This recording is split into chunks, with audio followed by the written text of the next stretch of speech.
2014 में 71, 2019 में 62, 2024 में कितनी? यूपी में योगी 69 सीट लाएंगे या इस आंकड़े को भी पार कर 80 को छू जाएंगे? क्या अखिलेश पीडीए कैलकुलेट करते रह गए, राहुल मोदी की रट लगाते रह गए और योगी वोट बटोर ले गए? 65 दिन के चुनाव प्रचार में योगी ने ऐसा क्या किया कि अवध के साथ पूर्वांचल और पश्चिमी यूपी भी साथ लिया? और मैं तो कहता हूं, जिसने कमल चुनाव चिन्ह पर वोट दिया है वह दावा ताल ठोक करके कहे कि हमने राम मंदिर का निर्माण किया है। ये सच है। प्रधानमंत्री मोदी जी हैं, मोदी जी को श्रेय जाता है, लेकिन मोदी जी की ताकत और योगी जी की ताकत तो आती है ना जब आप कमल चुनाव चिन्ह पे वोट देते हैं, हमारा सांसद और विधायक चुन के जाता है, तो बहनों और भाइयों, यही सांसद हमारी ताकत बनता है, यही विधायक हमारी ताकत बनता है। 2024 के चुनाव में नरेंद्र मोदी ने 400 पार का बड़ा टारगेट रखा। इस टारगेट को अचीव करने में सबसे बड़ा रोल सबसे अधिक सीटों वाले यूपी का ही रहने वाला है। लिहाजा योगी आदित्यनाथ ने प्रधानमंत्री नरेंद्र मोदी के तीसरे टर्म के लिए 400 पार के नारे के साथ तेजी से आगे बढ़ा। अवध को राम से साधने के साथ ही बुंदेलखंड से लेकर पूर्वांचल और पश्चिमी यूपी में जीत की स्क्रिप्ट भी फाइनल कर। सपा सरकार में पहले जनता थर-थर कांपती थी, अब भाजपा सरकार में माफिया थर-थर कांप रहा है। अयोध्या में रामलला विराजमान हुए हैं तो बड़े बड़े माफियाओं का राम नाम सत्य है भी हुआ है। अब योगी जी की सरकार में दंगे भी बंद है और दंगाई भी बंद है। आज सपा के लड़के जरा गलती करके दिखाएं, योगी जी की सरकार उनका वो हाल करेगी जो उन्होंने सोचा भी नहीं होगा। तो जितने दंगाई थे, जितने बड़े बड़े माफिया कांग्रेस ने और समाजवादी पार्टी ने वहां पाले हुए थे, इन सब की हमने राम नाम सत्य है की यात्रा भी निकाल दी है।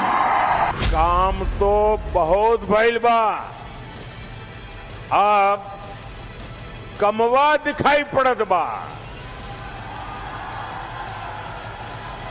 सम्मान चाहिए कि माफिया के दोस्त चाहिए। 24 के चुनाव में मिशन 80 को साधने के लिए योगी आदित्यनाथ ने अपनी चुनावी स्क्रिप्ट को पहले से ही रेडी कर लिया था। यूपी के चुनावी अखाड़े में योगी टेस्टेड भी हैं और ओके भी, क्योंकि योगी को पता है कि कैसे विरोधियों को पहले अपनी तैयार पिच पर उतारना है और फिर अपनी पिच पर लाकर उन्हें कैसे मात देनी। वे कहते हैं मंदिर बनाने की आवश्यकता ही नहीं थी। वे कहते हैं भारत के अंदर मंदिर की क्या आवश्यकता थी। तो भगवान राम का मंदिर भारत में उत्तर प्रदेश के अयोध्या में नहीं बनेगा तो क्या काबुल और कंधार में बनेगा?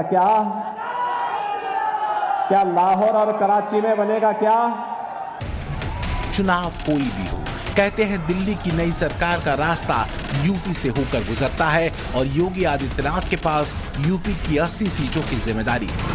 ऐसे में यूपी की जनता को कैसे अपनी साइड मिलाना है, इस पर योगी ने पहले से ही होमवर्क कर रखा था। चुनावों के दौरान बस धुआंधार प्रचार कर उसे जमीन पर उतारना था। इसके लिए योगी ने दिन रात एक कर दिया।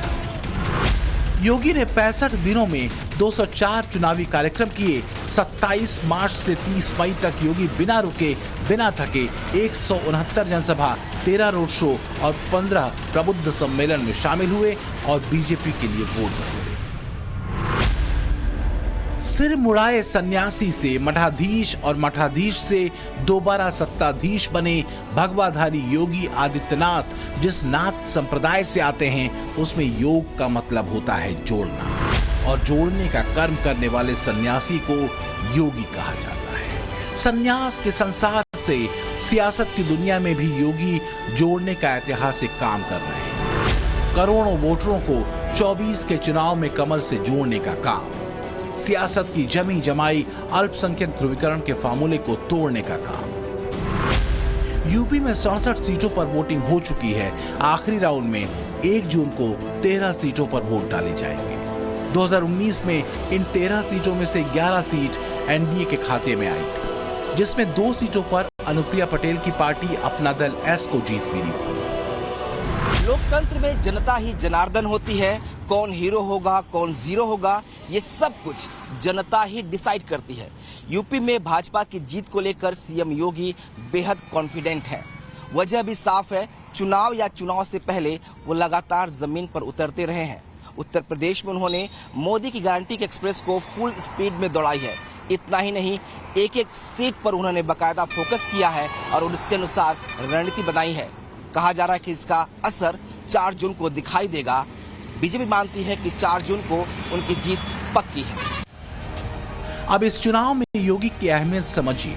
2024 के लोकसभा चुनाव प्रचार में योगी आदित्यनाथ की देश के हर हिस्से में डिमांड रही। यूपी से बाहर योगी ने कुल 12 राज्य और 2 केंद्र शासित प्रदेशों में 44 सभाएं और 2 रोड शो किए।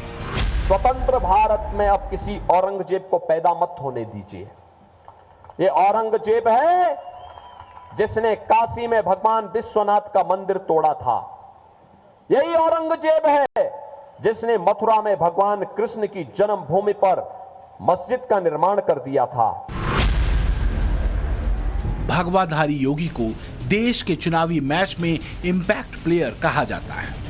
इंपैक्ट प्लेयर उसे कहते हैं जो बहुत कम समय के लिए मैदान में होने पर भी खेल बदल देता है, जो विपक्ष के चक्रव्यूह को अपने शब्दबाण से तोड़कर तहस नहस कर देता है, जिसके लिए विरोधी को नए सिरे से सोचना पड़ता है।